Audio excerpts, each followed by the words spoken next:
Chapter 10. The Lobster Quadrille. The Mock Turtle sighed deeply and drew the back of one flapper across his eyes. He looked at Alice and tried to speak, but for a minute or two sobs choked his voice. "Same as if he had a bone in his throat," said the Griffin, and it set to work shaking him and punching him in the back.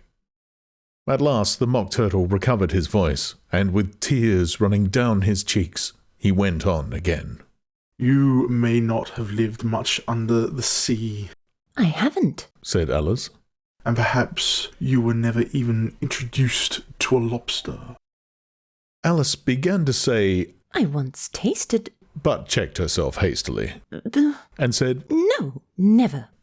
"So you can have no idea what a delightful thing a lobster quadrille is." "No, indeed." said Alice. "What sort of a dance is it?" "Why, said the Griffin.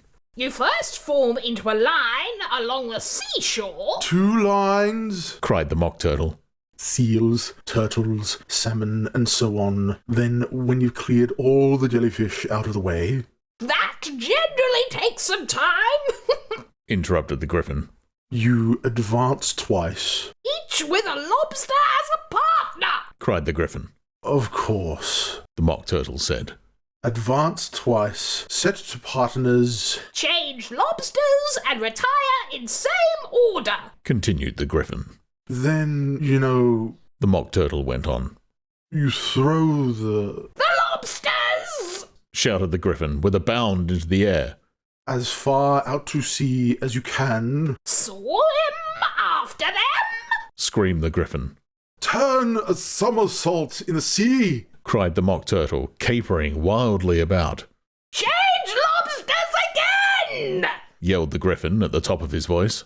"Back to land again, and that's all the first figure," said the Mock Turtle, suddenly dropping his voice, and the two creatures, who had been jumping about like mad things all this time, sat down again very sadly and quietly and looked at Alice. "It must be a very pretty dance," said Alice timidly. "Would you like to see a little of it?" said the Mock Turtle. "Very much indeed," said Alice. "Come, let's try the first figure." said the Mock Turtle to the Griffin. "We can do it without lobsters, you know. Which shall sing?" "Oh, you sing," said the Griffin. "I've forgotten the words." So they began solemnly dancing round and round Alice, every now and then treading on her toes when they passed too close, and waving their forepaws to mark the time, while the Mock Turtle sang this very slowly and sadly. "Will you walk a little faster, set a whiting to a snail? "There's a porpoise close behind us, and he's treading on my tail. See how eagerly the lobsters and the turtles all advance. They are waiting on the shingle. Will you come and join the dance? Will you, won't you, will you, won't you, will you join the dance? Will you, won't you, will you, won't you, won't you join the dance? You can really have no notion how delightful it will be." When they take us up and throw us with the lobsters out to sea. But the snail replied, too far, and gave a look askance. Said he thanked the whiting kindly, but he would not join the dance. Would not, could not, would not, could not, would not join the dance. Would not, could not, would not, could not, could not join the dance. "What matters it how far we go?" his scaly friend replied. "There is another shore, you know, upon the other side." "Further off from England, the nearer is to France." "Then turn not pale, beloved snail, but come and join the dance. Will you, won't you, will you, won't you, will you join the dance? Will you, won't you, will you, won't you, won't you join the dance?" "Thank you. It's a very interesting dance to watch," said Alice, feeling very glad that it was over at last. "And I do so like that curious song about the whiting." "Oh, as to the whiting," said the Mock Turtle. You've seen them, of course." "Yes," said Alice. "I've often seen them, but didn't... no." She checked herself hastily. "I don't know where Din may be," said the Mock Turtle. But you've seen them so often, of course, you know what they're like. I believe so, Alice replied thoughtfully. They have their tails in their mouths, and they're all over crumbs. You're wrong about the crumbs, said the Mock Turtle. Crumbs would all wash off in the sea, but they have their tails in their mouths, and the reason is... Here, the Mock Turtle yawned and shut his eyes. Tell her about the reason and all that, he said to the Griffin. The reason is, said the Griffin, that they would go with the lobsters to the dance, so they got thrown out to sea, so they had to fall a long way, so they got their tails fast in their mouths, so they couldn't get them out again, that's all. Thank you, said Alice. It's very interesting. I never knew so much about whiting before. I can tell you more than that if you like, said the Griffin. Do you know why it's called whiting? I never thought about it. Said Alice. Why? It does the boots and shoes. The Griffin replied very solemnly. Alice was thoroughly puzzled. Does the boots and shoes? She repeated in a wondering tone. Why, what are your shoes done with? Said the Griffin. I mean, what makes them so shiny? Alice looked down at them and considered a little before she gave her answer. They're done with blacking, I believe. Boots and shoes under the sea, The Griffin went on in a deep voice, are done with whiting. Now you know. And what are they made of? Alice asked in a tone of great curiosity. Soles and eels, of course. The Griffin replied rather impatiently. Any shrimp could have told you that. If I'd been the whiting, Said Alice, whose thoughts were still running on the song. I'd have said to the porpoise, keep back, please. We don't want you with us.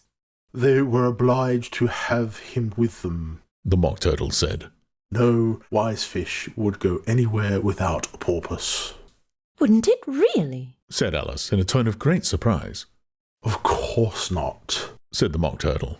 Why, if a fish came to me and told me he was going on a journey, I should say, with what purpose?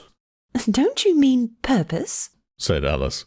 I mean what I say. The Mock Turtle replied in an offended tone, and the Griffin added, Come on, let's hear some of your adventures. I could tell you my adventures beginning from this morning. Said Alice a little timidly. But it's no use going back to yesterday, because I was a different person then. Explain all that, Said the Mock Turtle. No.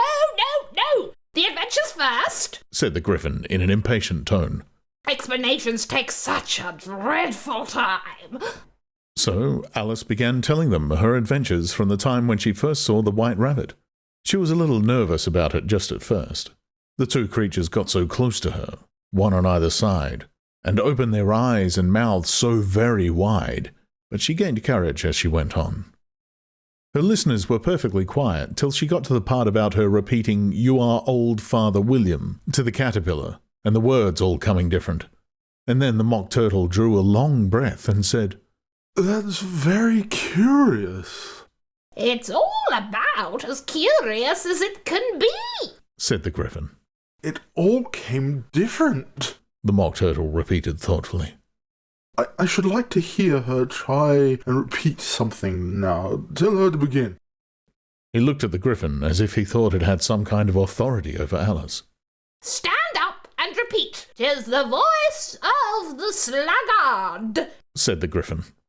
How the creatures order one about and make one repeat lessons, Thought Alice. I might just as well be at school at once. However, she got up and began to repeat it, but her head was so full of the lobster quadrille that she hardly knew what she was saying, and the words came very queer indeed. "'Tis the voice of the lobster," I heard him declare. "You have baked me too brown, I must sugar my hair. As a duck with its eyelids, so he with his nose trims his belt and his buttons, and turns out his toes." That's different from what I used to say when I was a child. Said the Griffin. Well, I never heard it before, Said the Mock Turtle. but it sounds uncommon nonsense. Alice said nothing. She had sat down again, with her face in her hands, wondering if anything would ever happen in a natural way again. I should like to have it explained, said the Mock Turtle. She can't explain it. Said the Griffin hastily. Go on with the next verse. But about his toes. The Mock Turtle persisted. How could he turn them out with his nose, you know? It's the first position in dancing, Alice said, but she was dreadfully puzzled by the whole thing and longed to change the subject. Go on with the next verse. The Griffin repeated impatiently. It begins, I passed by his garden. Alice did not dare to disobey, though she felt sure it would all come wrong, and she went on in a trembling voice.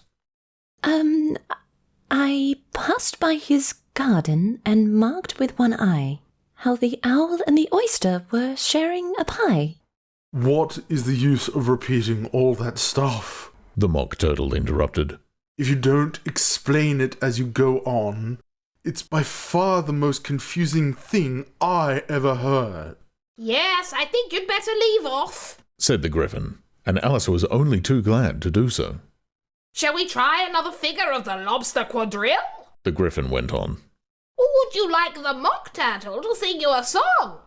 Oh, a song, please, if the Mock Turtle would be so kind. Alice replied, so eagerly that the Griffin said in a rather offended tone, There's no accounting for tastes. Sing her turtle soup, will you, old fellow?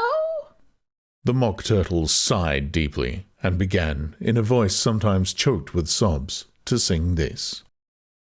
Beautiful soup, so rich and green, waiting in a hot tureen. Who for such dainties would not stoop?